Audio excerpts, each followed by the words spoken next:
സ്കൂളിൽ ഉച്ചയ്ക്ക് ഞാൻ പച്ചവെള്ളമാണ് കുടിക്കുന്നതെന്ന് മനസ്സിലാക്കി എന്റെ മുന്നിലേക്ക് ചോറ്റുപാത്രം നീട്ടിത്തന്ന എന്റെ ബാലൻ. അവന്റെ അച്ഛൻ കാണാതെ മോഷ്ടിച്ചെടുത്ത പണം കൊണ്ട് സിനിമാ ടാക്കീസിലെ ബെഞ്ചിലിരുന്ന് ഞങ്ങൾ സിനിമകൾ കണ്ടു, കടലമുട്ടായി വാങ്ങിക്കുന്നു. സ്വന്തം ജീവിതത്തെക്കാൾ ഞാൻ നന്നാവണമെന്നും വളർന്ന് വലിയ ഉയരങ്ങളിലെത്തണമെന്നും അവൻ ആഗ്രഹിച്ചു.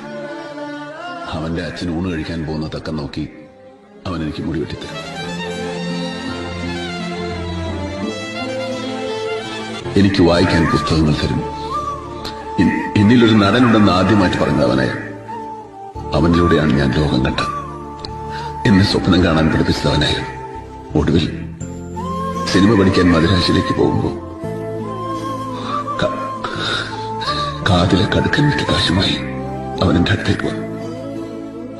നിലകണ്ണുകളോടെ ഞാൻ ചോദിച്ചു, മലായി കടങ്ങളൊക്കെ ഞാൻ ഇങ്ങനെ വീട്ടു? അപ്പൊ അവൻ പറഞ്ഞു, എനിക്കൊന്നും തിരിച്ചു വേണ്ട, നാളെ ഒരു സഹായം ആവശ്യപ്പെട്ട് ഇതുപോലെ ഒരാൾ നിന്നെ തേടി വരും. നിനക്കത് ചെയ്യാൻ കഴിയുമെങ്കിൽ അപ്പോൾ മാത്രം എന്നെ ഓർത്താൽ മതി.